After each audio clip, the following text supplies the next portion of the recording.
Buenas tardes a todas y todos, bienvenidos a los 275 estudiantes de los 20 países de toda nuestra región, de todo el mundo que nos acompañan en la inscripción de este curso, Humanismo Latinoamericano, la cultura y el pensamiento crítico ante el fascismo contemporáneo. Una apuesta del Instituto Ideal, del Instituto para la Democracia Eloy Alfaro, para la formación política en la región.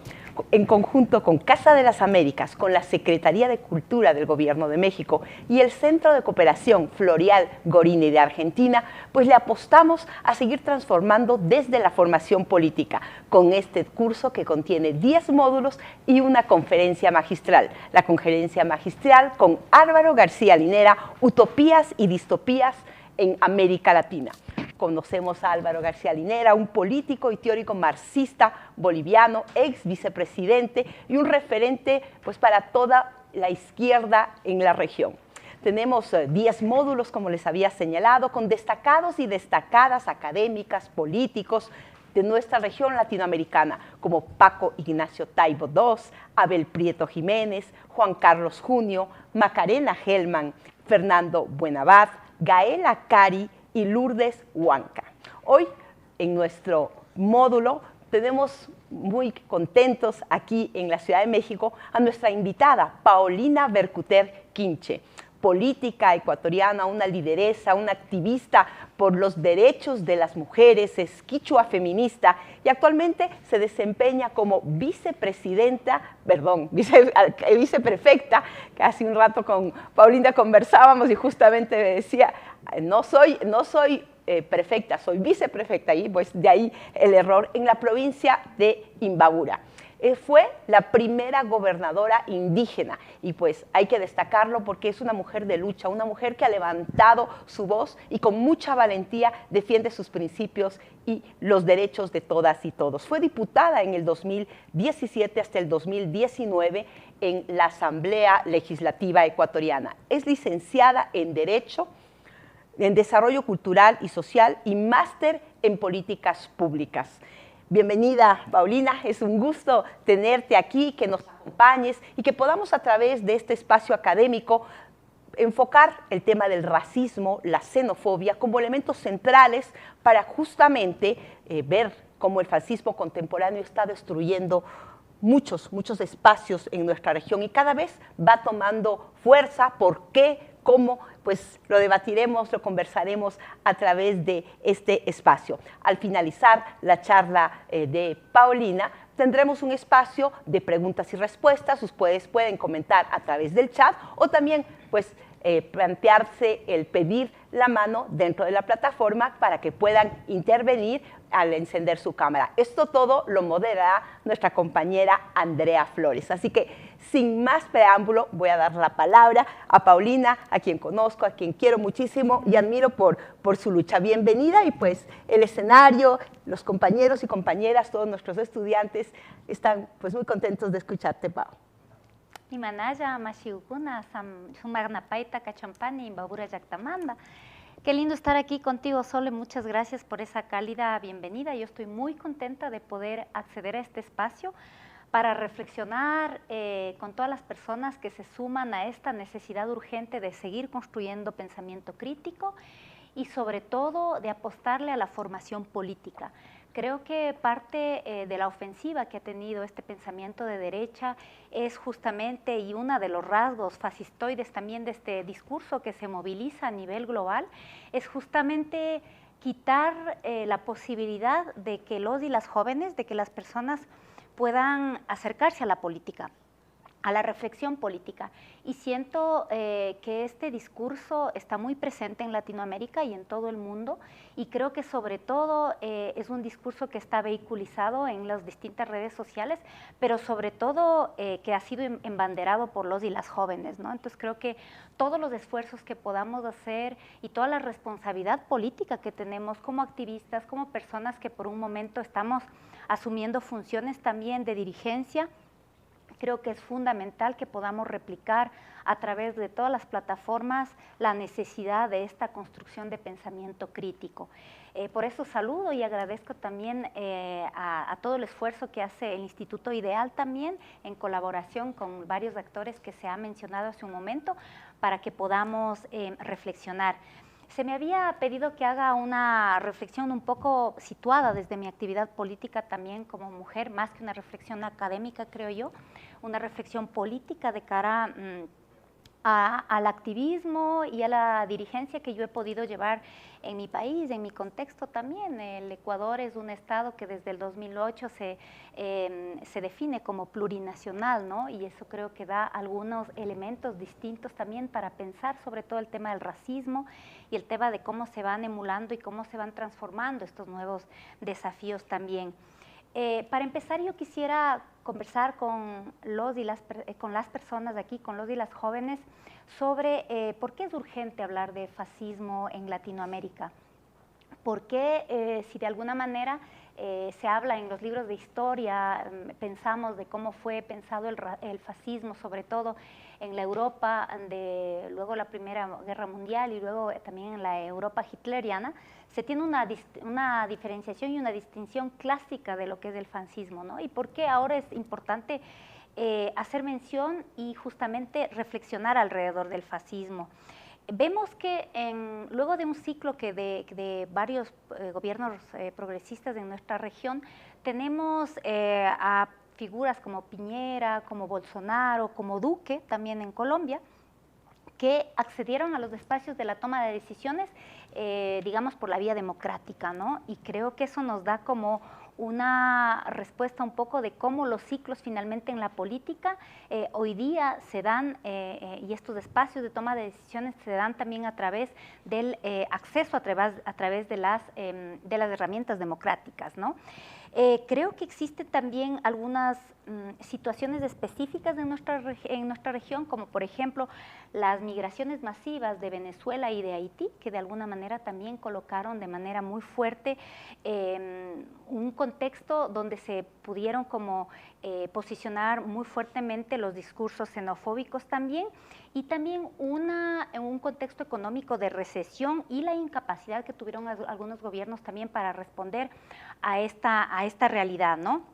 Entonces, en este sentido vemos que hay como un desarrollo bastante importante de discursos, también de la mano de algunas iglesias evangélicas que mantienen pues una postura bastante conservadora sobre los roles de género y también la celebración de algunos personajes mesiánicos, ¿no?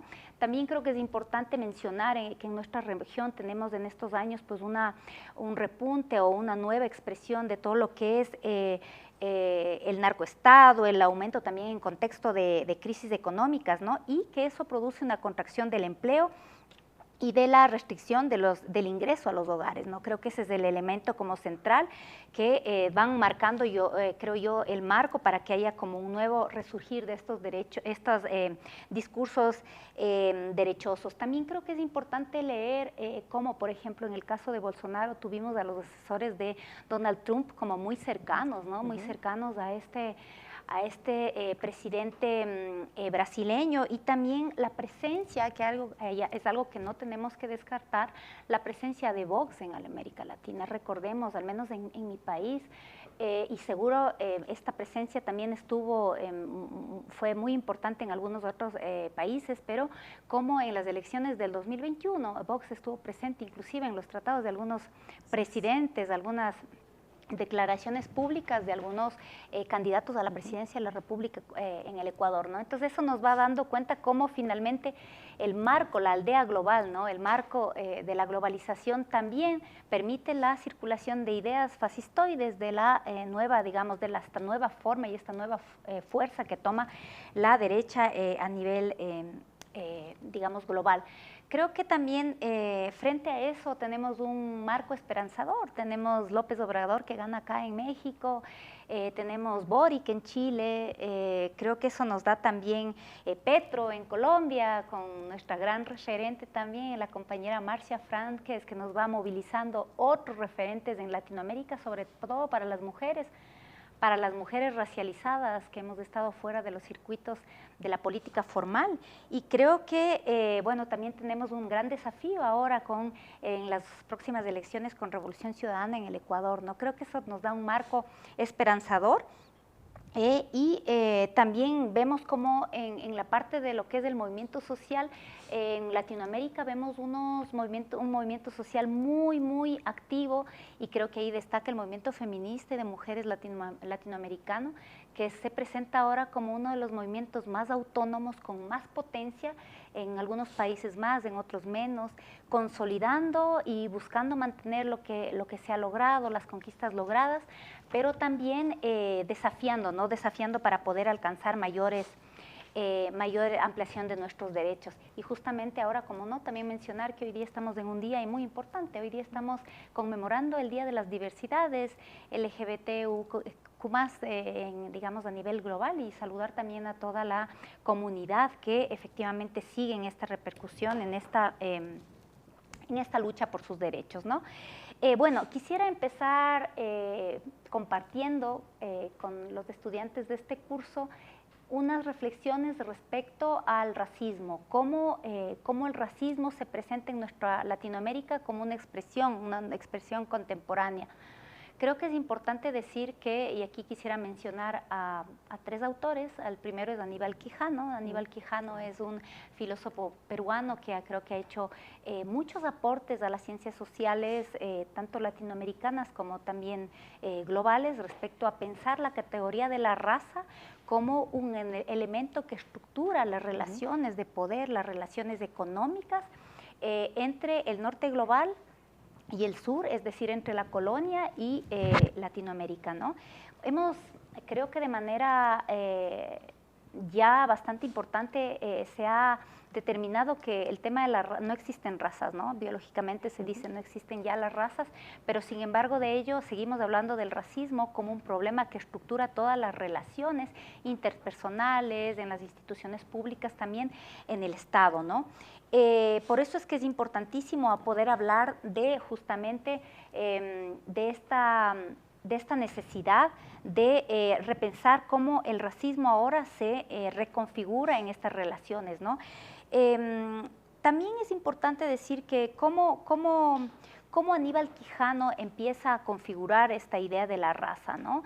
Se establece a la raza como esta construcción teórica que posibilita desde la colonia que una población, la población blanca, la población europea, pueda legitimar, pueda justificar toda la explotación laboral y la transferencia de plusvalía y de trabajo hacia el norte global, hacia Europa, ¿no? Entonces, lo que estamos diciendo es que justamente Aníbal Quijano plantea de que la idea de la raza posibilita justamente de que se naturalice y que se de alguna manera justifique moralmente la explotación, ¿no es cierto?, la explotación hacia la población de color.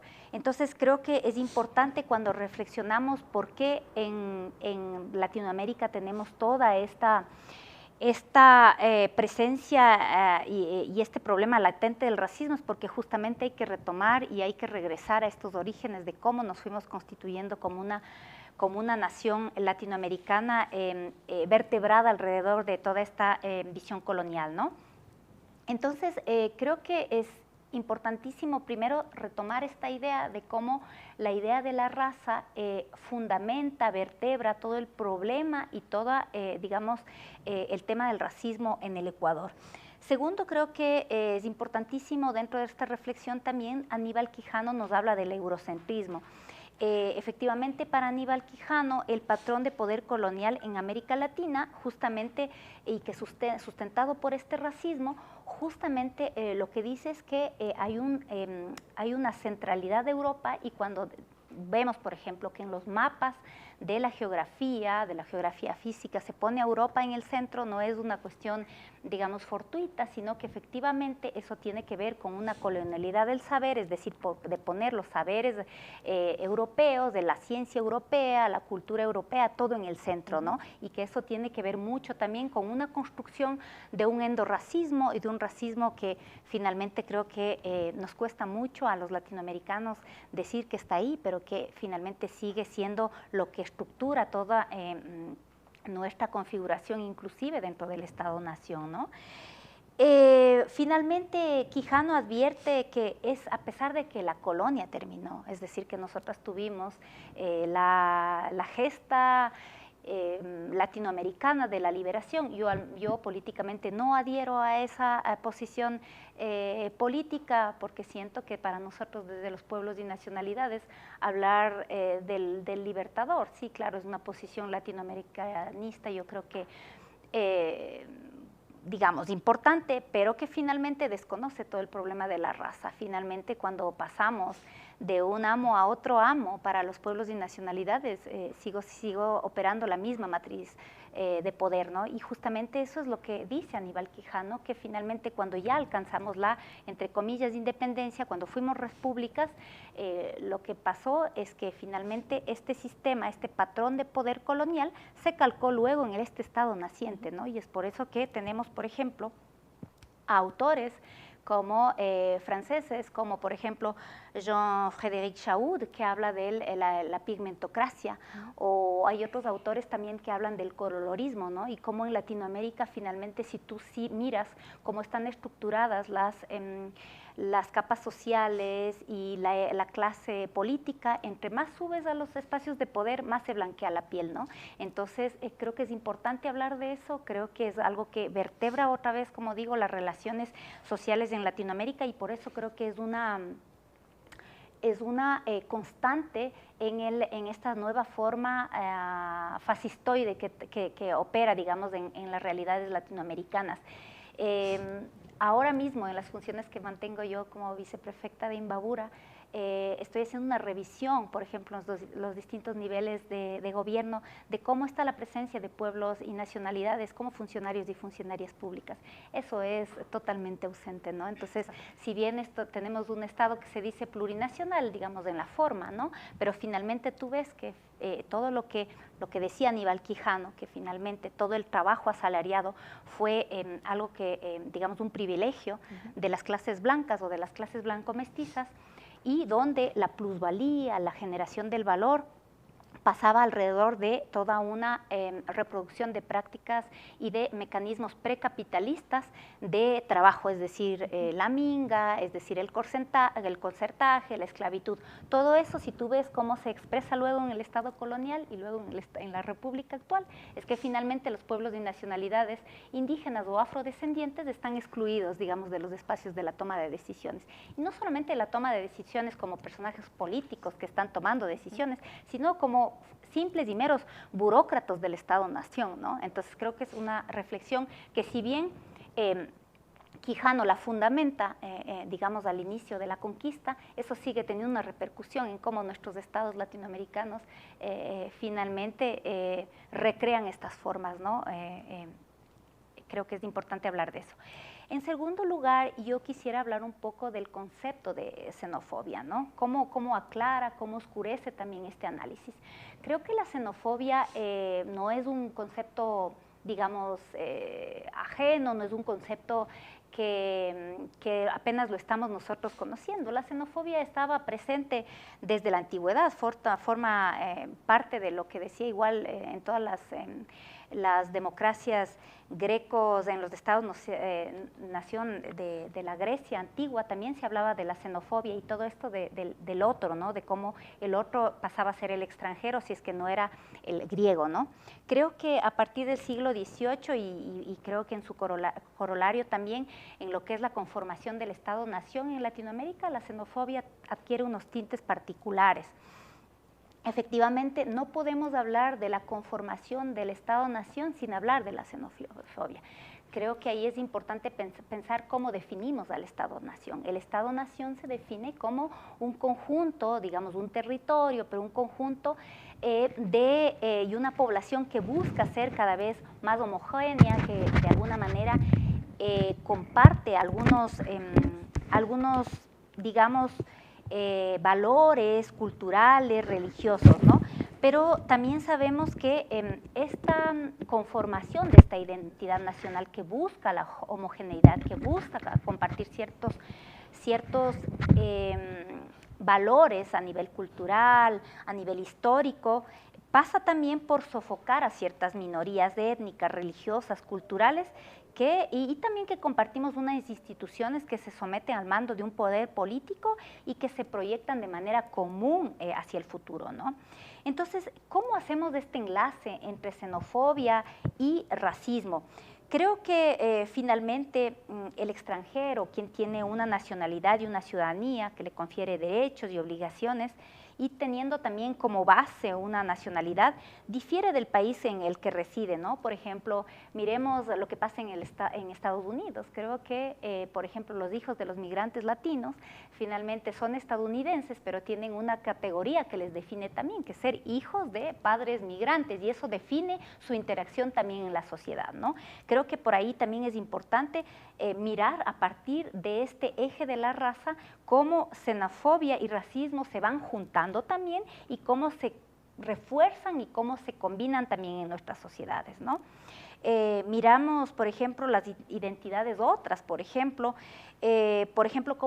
cómo son percibidas. Recordemos, como planteaba el presidente Trump, cómo se veía como una amenaza, y miremos también cómo está pasando ahora en Europa, sobre todo, cómo el extranjero, la extranjera son vistas como una amenaza, como un riesgo para la estabilidad nacional, para la estabilidad también de esta identidad nacional que aparece como intocable, que aparece como un ente monolítico que tiene que ser cuidado, que tiene que ser sobre todo protegido, ¿no? Y ahí se escucha también estos discursos sobre el contagio, ¿no? Y ahí recuperar como los discursos higienistas del siglo XIX que miraban como el contagio, ¿no? El contagio a través de las ideas del extranjero, de lo que trae el extranjero, la extranjera, de sus prácticas religiosas, de sus otras prácticas, ¿no? Entonces, todo este discurso alarmista, higienista, está conectado, ¿no? Y vemos que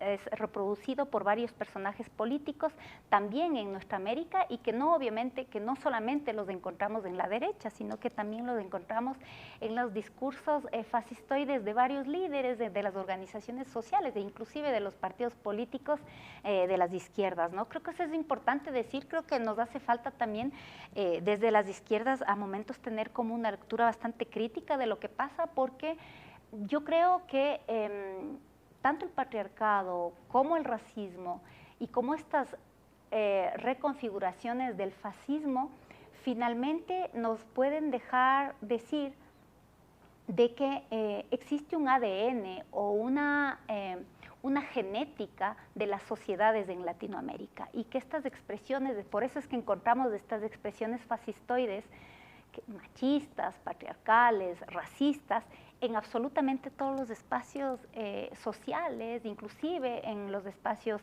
de los movimientos sociales y vuelvo a decir, en los partidos políticos que nos decimos progresistas, ¿no? Porque hay que mirar que hay una genética, hay una configuración, vuelvo a decir, genética de lo que nos ha configurado como sociedades latinoamericanas y es por eso que tenemos que hacer esa reflexión interna, ¿no? Efectivamente, también es importante cuando hablamos de xenofobia traer a colación el concepto de aporafobia que ha sido bastante desarrollado por la filósofa española Adela Cortina, que les recomiendo que ustedes puedan revisar, que justamente cómo se cruza, ¿no? Cómo se cruza, y creo que ahí el pensamiento feminista ha dado como un gran aporte al pensamiento global, al pensamiento humano en general, es como estas intersecciones, ¿no? Mirar siempre estas lecturas desde la interseccionalidad y cómo la xenofobia, luego el racismo y también la aporafobia, que es como este miedo, esta satanización del otro, pero sobre del otro, de la otra, pero sobre todo de la pobreza. Creo que en los discursos que se ha vehiculizado por varios líderes políticos, tanto en el norte, en la Europa, en la derecha del norte, pero también en Latinoamérica, tiene que ver con este miedo a la pobreza, ¿no? Con este cuestionamiento al migrante, pero sobre todo al migrante pobre, es decir, al respeto quizás y a tolerar al otro, al diferente, al extranjero, inclusive a las personas de color, pero que tienen un poder adquisitivo, es decir, que pueden ir a consumir, que aparecen como lavados o blanqueados por su capacidad adquisitiva, pero justamente satanizar y estigmatizar a él o a la otra, digamos que están en condiciones de marginación, a los y las pobres de Latinoamérica, ¿no? Bueno, creo que es importante hablar de los orígenes y las variaciones del fascismo. Recordemos rápidamente en la Europa de Mussolini o en la Europa de Hitler, cómo se definía y cómo también el pensamiento académico ha clasificado al fascismo. El fascismo ha sido definido de manera clásica por con tres elementos. El primero es el populismo, el segundo es el autoritarismo y el tercero es también el nacionalismo, un nacionalismo que se junta con el tema el racismo, ¿no? Creo que esos son como los elementos básicos de este pensamiento en Europa. ¿Cómo lo miramos ya en Latinoamérica con un poco con toda esa genética a la que yo me refería, ¿no? Que son todos los años de colonización y toma nuevas expresiones? Yo hablaría que hay tres elementos que configuran este neofascismo en Latinoamérica, y el primero tiene que ver con el patriarcado, el segundo tiene que ver con el racismo y el tercero tiene que ver con este autoritarismo, ¿no? Creo que son tres elementos que se van intercercando y que tienen que ver con algunas ideas respecto a la pureza de la sangre que, si bien las escuchamos en el norte global por personajes políticos y por corrientes ideológicas de la extrema derecha, lo vemos también replicado en Latinoamérica e inclusive vuelvo a reiterar con esto por personajes desde los movimientos sociales o por líderes, por políticos inclusive que hablan desde su condición étnica, es decir, por políticos quichuas, por ejemplo, que es el caso, digamos, yo me pertenezco al pueblo quichua, ¿no? Efectivamente tenemos varios historiadores que discuten sobre si en América Latina también habríamos tenido experiencias fascistas en el siglo XIX, notablemente en el Cono Sur, ¿no?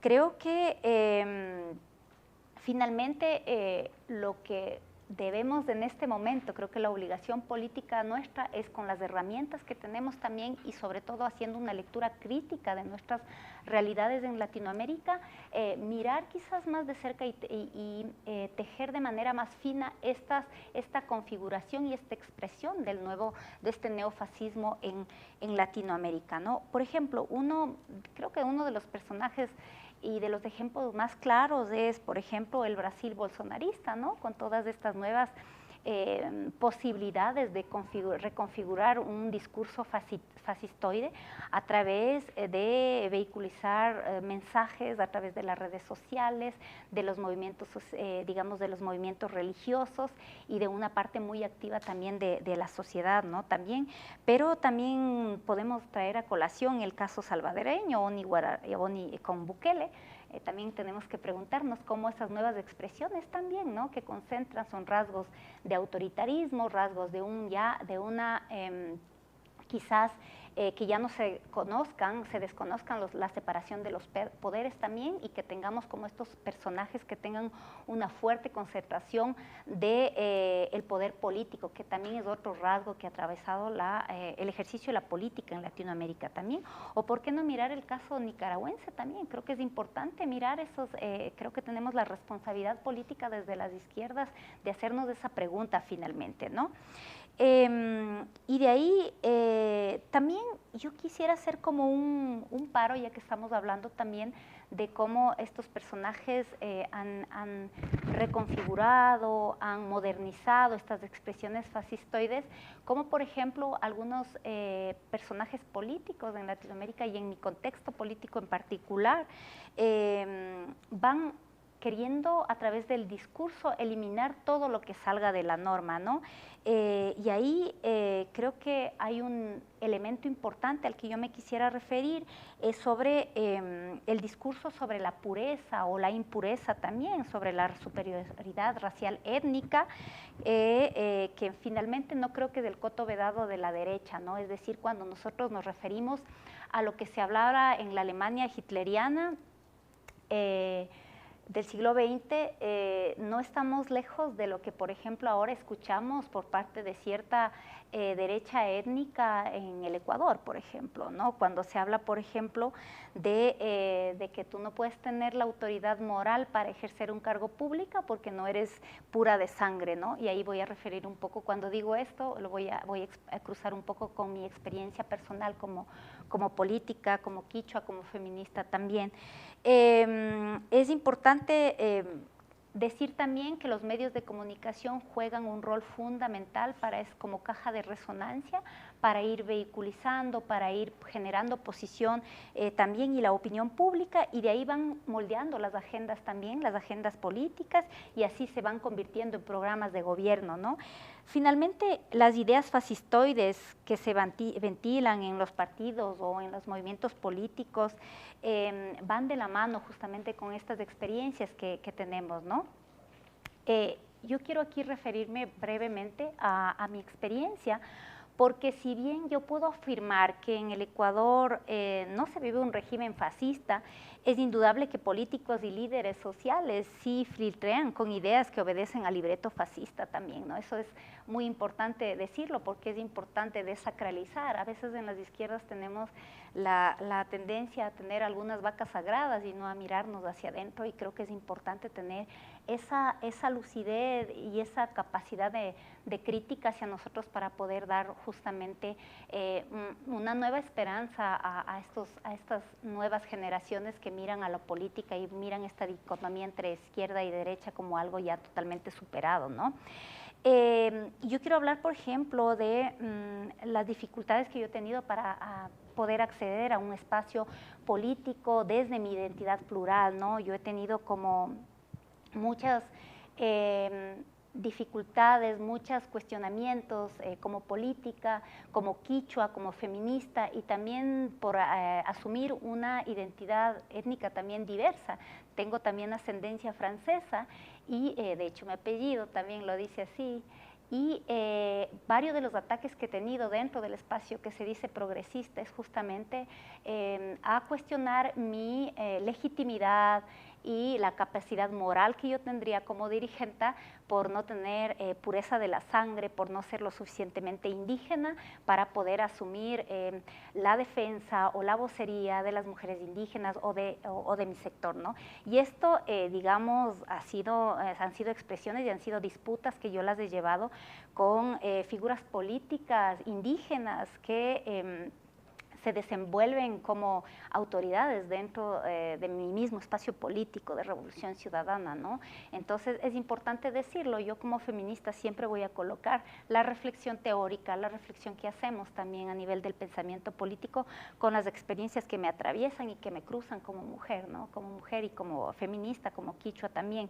Entonces creo que es importante que se pueda como decir esto. También siento que desde el otro lado mi identidad ha sido utilizada también por un cierto espacio progresista desde la izquierda, utilizando un poco mi faceta indígena para lavarse un poco y buscar como la cara de la diversidad étnica a la hora de hablar del Estado plurinacional, ¿no? También hay ese jugar de esas identidades, ¿no? Que lo digo, también yo creo que lo he sorteado de manera estratégica también para poder subvertir en varios espacios y poder colocar otros discursos y buscar incomodar y finalmente buscar irrumpir también en estos imaginarios, ¿no?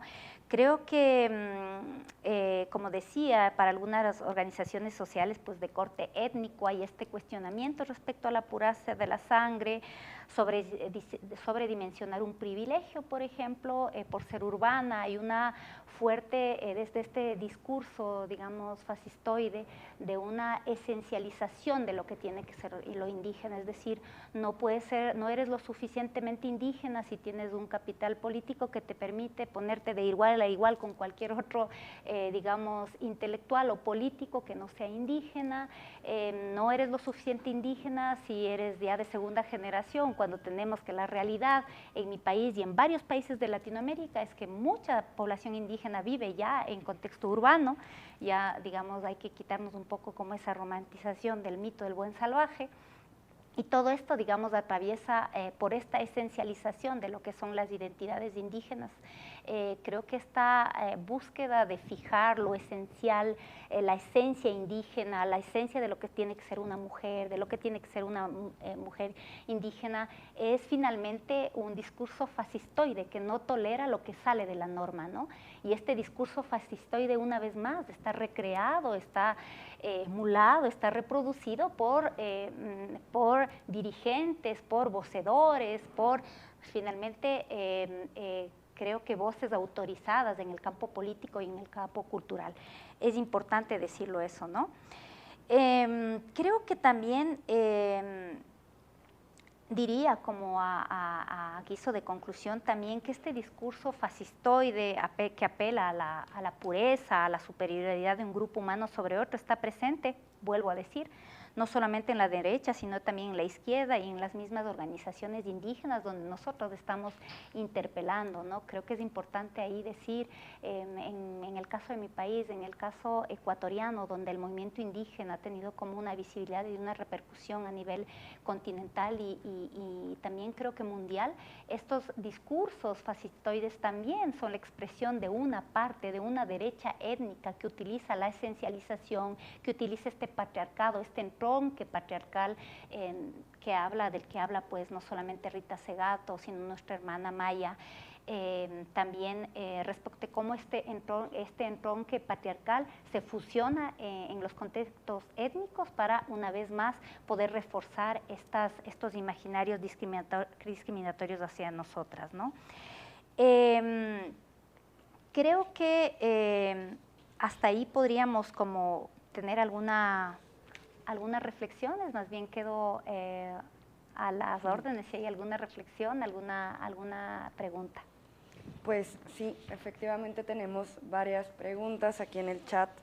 Nos están acompañando bastantes compañeros y compañeras el día de hoy, muy contentos, enviándote muchos saludos como siempre desde los distintos puntos que nos acompañan.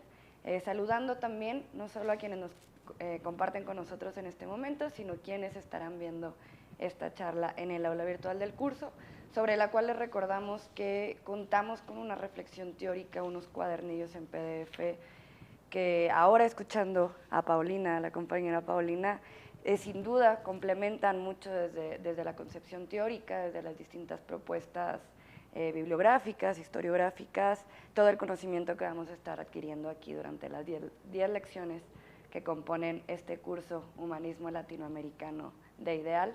Aprovechar también este momento muy rápido para saludar a la coordinación académica del curso, encabezada por Natalia Stopani, del Centro Cultural para la Cooperación, y de Jaime Gómez Triana, de Casa de las Américas, así como el grupo de colaboradores y colaboradoras que han estado apoyando la congresión de esta última puesta de IDEAL. Entonces, a ver, te propongo que tengamos un primer bloque de 3 preguntas bastante interesantes. Sobre todo es muy interesante escucharte desde tu persona, desde tu activismo, pero también como una persona que esté ejerciendo la labor pública, ¿no? La labor de política pública.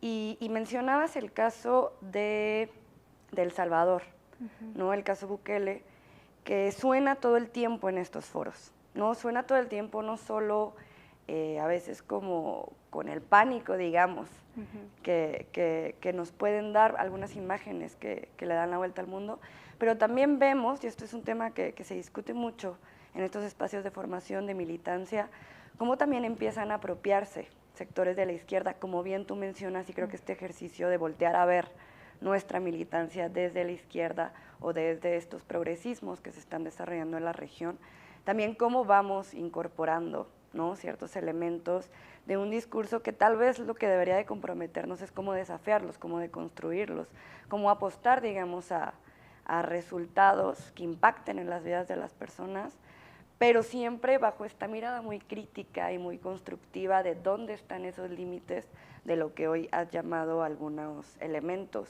y narrativas fascistoides. Justo la primera pregunta que nos envían es ¿cómo se puede combatir el imaginario de que la migración va de la mano de la inseguridad? ¿Qué está haciendo el progresismo para combatir estos imaginarios y estos espacios de exclusión? ¿Te parece ir respondiendo una y una? Sí, está bien. Muy bien.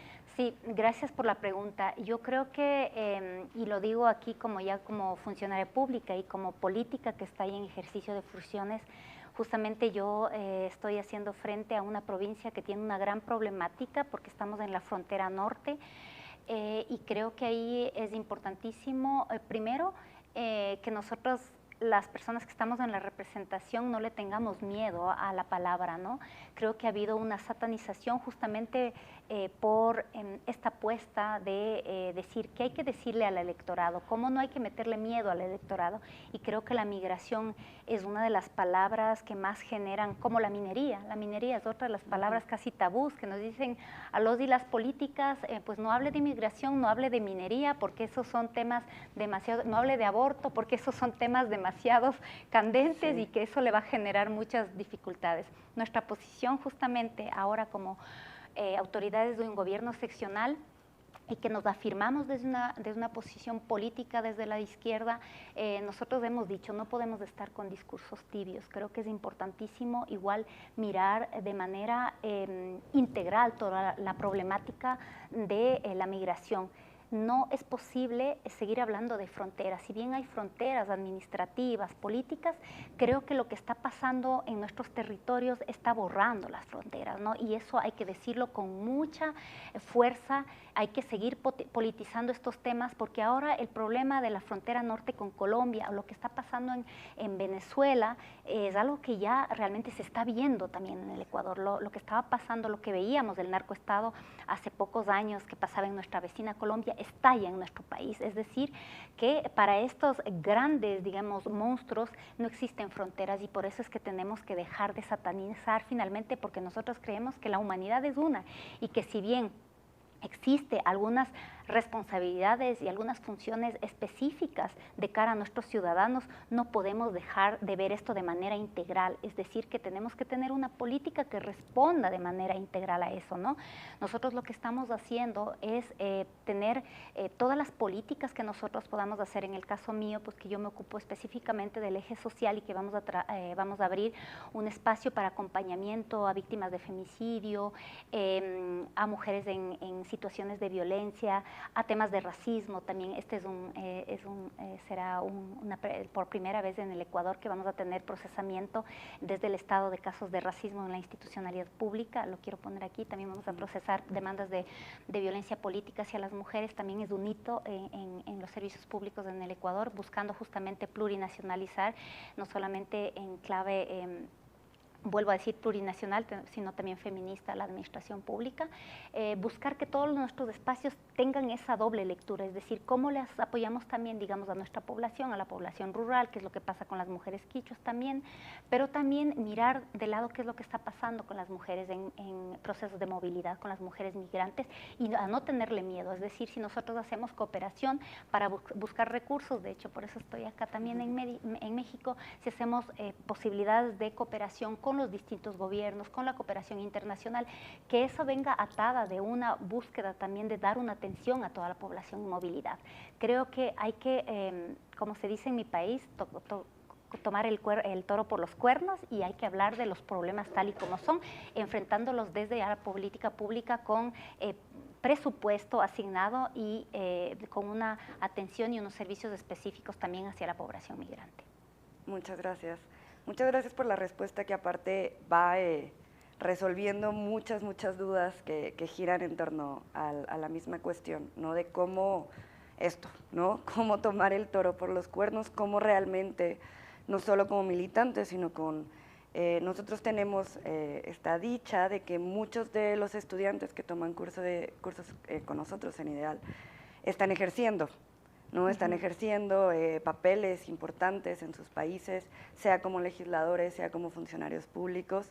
Entonces, bueno, debe ser y está siendo bastante grato poder escuchar y compartir tu experiencia. La segunda pregunta, que también se vuelve muy relevante y lo vemos también aquí en algunos comentarios que nos están enviando, tiene que ver con el caso de las mujeres, ¿no? De la violencia dirigida hacia las mujeres. La pregunta que nos hacen es cómo se vinculan la lucha por descolonizar y despatriarcalizar nuestras sociedades con las expresiones fascistas del feminismo de derecha. Mira, eso nosotros hemos dicho, ¿no? Y es las grandes discusiones que tenemos finalmente cuando se discute por qué nosotras, algunas feministas, estamos en la política, que sabemos que finalmente es un espacio quizás el más agreste, el más violento para nosotras, porque es un espacio donde nosotras hemos estado históricamente excluidas. La disputa de poder, la disputa de la política nos lleva a nosotras las feministas muchas veces a tener varias contradicciones a la interna, ¿no? Y decir, bueno, militamos en este espacio por el proyecto, por el proceso, pero ¿a dónde quedan nuestras luchas, ¿no? Y creo que eso es una pregunta y creo que también una contradicción que llevamos las mujeres que nos situamos políticamente desde los feminismos, pero también que le apostamos a un feminismo popular. Nosotras creemos fundamentalmente, y sobre todo ahí quiero referirme a lo que estamos haciendo en el sur, a lo que estamos haciendo nosotras las feministas en Sudamérica, en Latinoamérica, ¿no? En general, o al sur global, diría yo mejor, para un poco ampliar lo que estamos construyendo los feminismos. Creo que los feminismos del sur global le han dado al feminismo como corriente filosófica, como corriente política, como pensamiento político, algunos elementos tan importantes. Yo al inicio de la clase les hablaba de la interseccionalidad. Tenemos a todo el feminismo negro, a todo el feminismo chicano y también caribeño, que ha dado como una gran lección sobre cómo tenemos que mirar y cómo, si nosotros las feministas buscamos buscar y proponemos un horizonte civilizatorio otro, no podemos luchar contra el patriarcado sin cuestionar justamente todo el tema racista. No es posible, nosotras decimos, ¿no?, con muchas hermanas, no es posible ser feminista sin ser antirracista. No es posible posicionarte desde los feminismos si no tienes una visión crítica respecto a toda la opresión de clase también que no solamente ha utilizado históricamente los cuerpos de las mujeres para englobar al capital, para engordar al capital, sino también, como lo decía al inicio de la clase con la reflexión del filósofo peruano Aníbal Quijano, como también el racismo ha sido un instrumento del capitalismo junto con la opresión de los cuerpos de las mujeres y la utilización justamente para estructurar este sistema patriarcal, este sistema colonial y racista. Entonces, creo que es importante tener esas claridades, creo que es importante también desmontar estos discursos del feminismo, decimos nosotros, de este feminismo light, que busca, por ejemplo, sin ningún cuestionamiento, que tengamos un acceso a los derechos de manera formal. Es decir, vamos a luchar en un ejemplo concreto. Nosotras, las políticas ecuatorianas, hemos dado una lucha férrea para poder tener cupos sobre la representación política, tanto de las listas pluripersonales como de las listas unipersonales en las últimas elecciones. Es decir, Estamos ahora en esta elección del 2023, hemos logrado alcanzar ya la paridad exacta, es decir, que ningún binomio presidencial podrá inscribirse si no tiene una presidenta, candidata a presidenta o vicepresidenta mujer. Esto es algo que hemos logrado, que el movimiento de mujeres del Ecuador ha logrado ya hace pocas semanas. Y cómo esto finalmente no se queda en la mera representación formal, es decir, que no basta con que las mujeres estemos en un 50%, es decir, como que no basta que una persona indígena está porque finalmente está con su traje indígena o una persona afrodescendiente por su color de piel, sino cómo esta persona expresa también y cómo conecta con las demandas sociales que tenemos en la agenda de las mujeres, en la agenda de pueblos y nacionalidades para la construcción del Estado plurinacional también, si no estaríamos viviendo y emulando una nueva versión de este multiculturalismo light que nos quería solamente como figuras folclóricas en cientos de espacios de la visibilidad. Entonces la apuesta es justamente esta. Nosotras las mujeres tenemos que buscar mejorar la calidad de la participación política y poder, las que somos feministas y que estamos ahí, volver a resignificar este ejercicio del poder, conectando una vez más entre lo que dice la agenda social y cuál es nuestra agencia ya en la disputa de la toma de decisiones. Es un gran desafío porque yo voy a decir que estamos en condiciones de debilidad, pero creo que la apuesta es esa. Hace un rato hablaba con Soledad y yo también tengo mis propias contradicciones como política, como feminista. Digo, a veces ya las fuerzas se nos van, pero creo que todo lo que está pasando y sobre todo con las generaciones más jóvenes nos dicen que estamos en el camino correcto y que es solamente cuestión de tiempo, ¿no? Inclusive vemos, cuando era en mi país era imposible que una candidata mujer sea la que lidera la lista de un movimiento que se dice progresista, ¿no? Pero volvemos a decir, no es suficiente solo la mujer, sino qué mujer y cuál es la agenda también para que se vaya ampliando esa ampliación de derechos de todos y todas. Interesante el comentario, la respuesta. Justo nos comentaban aquí, igual en el chat, sobre la importancia que tiene militar, ¿no? Para todos estos enfrentamientos que implica la política misma, militar en el feminismo popular. Y entonces este cruce que se hace desde distintas categorías que nos compartes va también respondiendo a este interés de cómo integrar, digamos, albergar todas estas distintas miradas que hay que dar, que hay que ofrecer, que hay que tener como políticas y, como bien dices, a pesar y con nuestras propias contradicciones, pero se van cubriendo aquí algunas dudas que sobre todo tienen que ver con este militar, este activismo que se ejerce para temas tan delicados como estos. Y no delicados, digamos, pero que hay que tener las herramientas para… Complejos, digamos, porque toman las fibras íntimas, ¿no? Claro. Cuando tiene que ver con el cuerpo. Yo siempre hago este símil. Cuando hablamos de aborto, creo que es lo mismo. Cuando hablamos de la soberanía de los cuerpos, es lo mismo que cuando tiene el mismo tenor y la misma sensibilidad que cuando nosotros disputamos de espacios de poder. Exactamente, porque son las vértebras del patriarcado, el control del cuerpo, claro, y el control del poder. Por ahí pasa todo, nuestra sujeción histórica. Entonces, por eso hay que estar, por eso hay que disputar la cancha política. Ahí vamos a ir cerrando el bloque para luego pasar a despedirnos y los agradecimientos que se están teniendo ya, de hecho, a partir de los comentarios de las y los estudiantes. La penúltima pregunta la hace Alex Águila. Pregunta, ¿cómo permear a las clases medias o medias altas que caen en los discursos fascistas de la industria mediática que busca atropellar los derechos de los pueblos originarios bajo la narrativa meritocrática y del desarrollo económico neoliberal? Creo que es un gran desafío y yo voy a decir que creo en el Estado, creo que por eso hago política, por eso milito también, creo que es importante.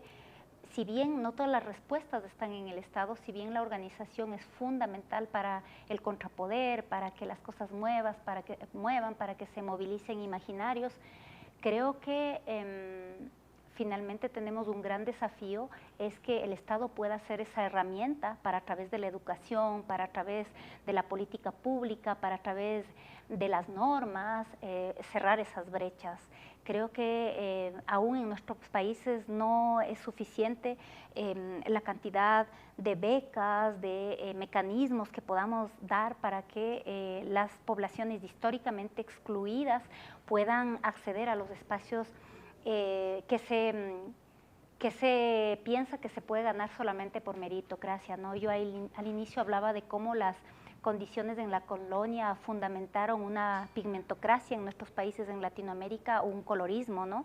Donde el poder político está afincado con el poder económico, y finalmente esta clase tiene un color de piel, un rostro y unos rasgos fenotípicos también, ¿no? Por eso es importante que nosotros le apostemos a la toma del Estado para desde ahí también ir generando estas políticas afirmativas que nos permitan modelar no solamente el acceso, sino modelarlos y cambiar los imaginarios a nivel simbólico, a nivel de lo que se piensa colectivamente, de quién tiene la legitimidad de ejercer el poder legítimo, del poder político. Nosotras, y este es un ejemplo que siempre lo decimos, las mujeres, creo que las mujeres indígenas en Latinoamérica durante siglos hemos configurado el símbolo del personaje doméstico de servicio hacia las clases pudientes, ¿no? Nuestro traje originario. Y creo que apostarle estar en espacios de toma de decisiones y en espacios de toma de poder, si bien puede ser algo simbólico, finalmente creo que también es una apuesta para modificar estos imaginarios que nos han discriminado y que nos han sacado de los espacios de la toma de decisiones. Por eso hay que tomarse el poder. Muchas gracias, Paulina, por la respuesta. Tenemos un montón de preguntas. Vamos a cerrar con esta última, en la cual aparte estamos siguiendo el orden de cómo han aparecido.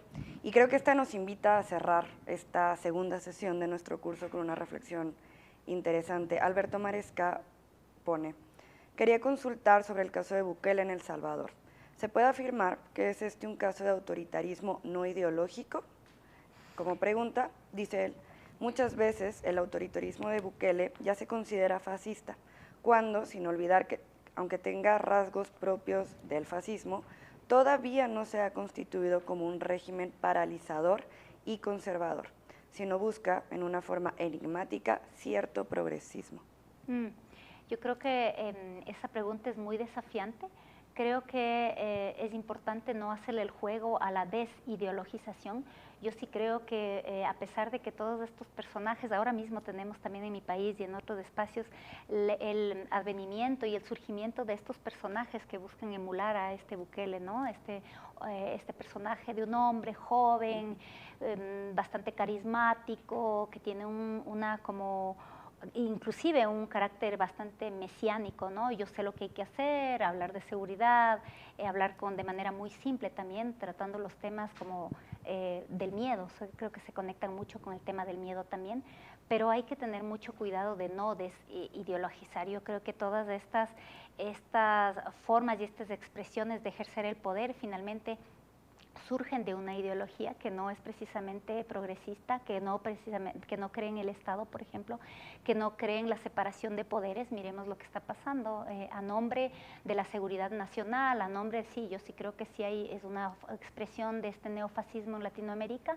de esta concentración de poderes. El caso de Bukele es un claro ejemplo de aquello, de esta concentración de poderes, de esta pasarse por encima de los poderes clásicos de la democracia para a través de ello precautelar la seguridad nacional, digamos, pasándose sobre todo el tema de los derechos humanos y también de poder eliminar y hacer una depuración de esta población que no es bien vista, ¿no? Que es peligrosa, ¿no? Buscando otra vez retomar este tema de la xenofobia y cómo tiene estas nuevas reconfiguraciones.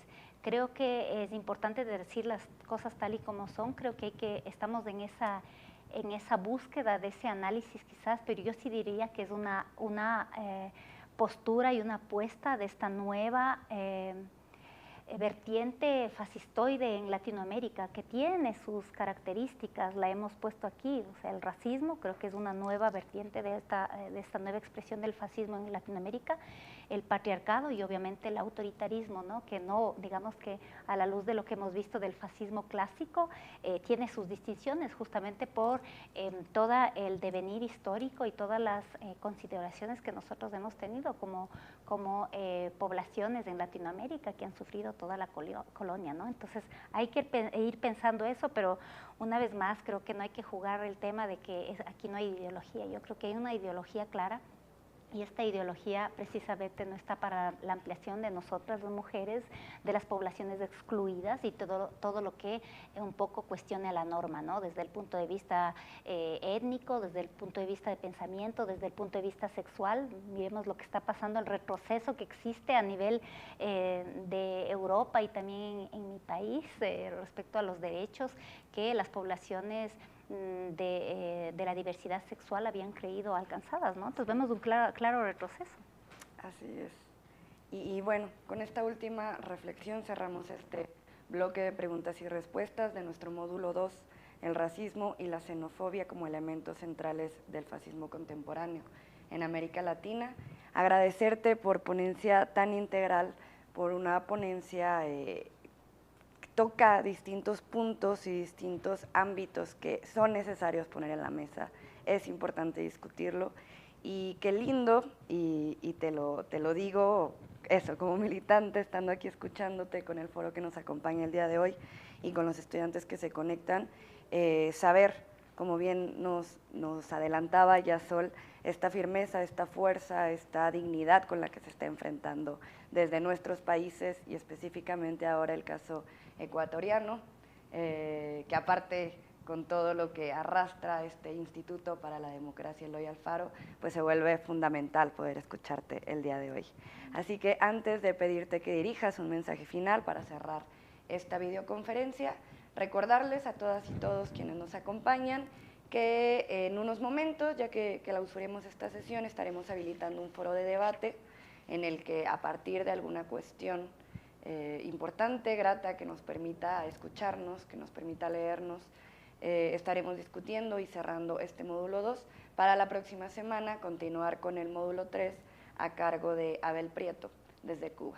Entonces yo me despido, les agradezco a todos y todas por acompañarnos, les mando también un caluroso saludo de parte de nuestra directora ejecutiva Gabriela Rivadeneira, quien en este momento está en Honduras, acompañando y dando un mensaje junto con el gobierno hondureño y mandarle un saludo a todos y a todas las compañeras de Honduras.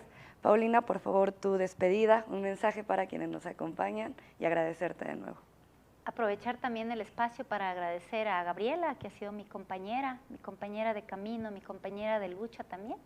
Agradecer al equipo por poder colocar la voz en este espacio. Creo que es un privilegio poder compartir algunas reflexiones de mi camino con las personas que están aquí y también motivarles porque la presencia del fascismo y estas nuevas expresiones fascistoides son realidades políticas en Latinoamérica y en nuestros países.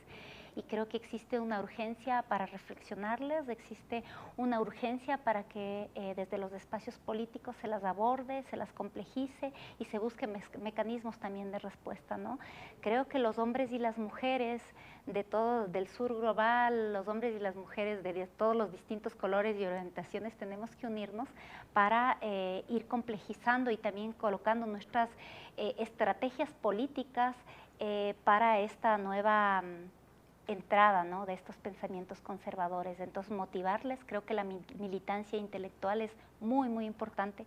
No creo que se pueda hacer política sin pensar también las ideas. Creo que el movimiento social alimenta la reflexión teórica y creo que la reflexión teórica también es muy potente para poder avanzar en este camino de reconfigurar y de poderle dar una respuesta a estos momentos y a estos desafíos que tenemos como seres humanos. Un abrazo muy grande a todos los latinoamericanos y latinoamericanas. Gracias.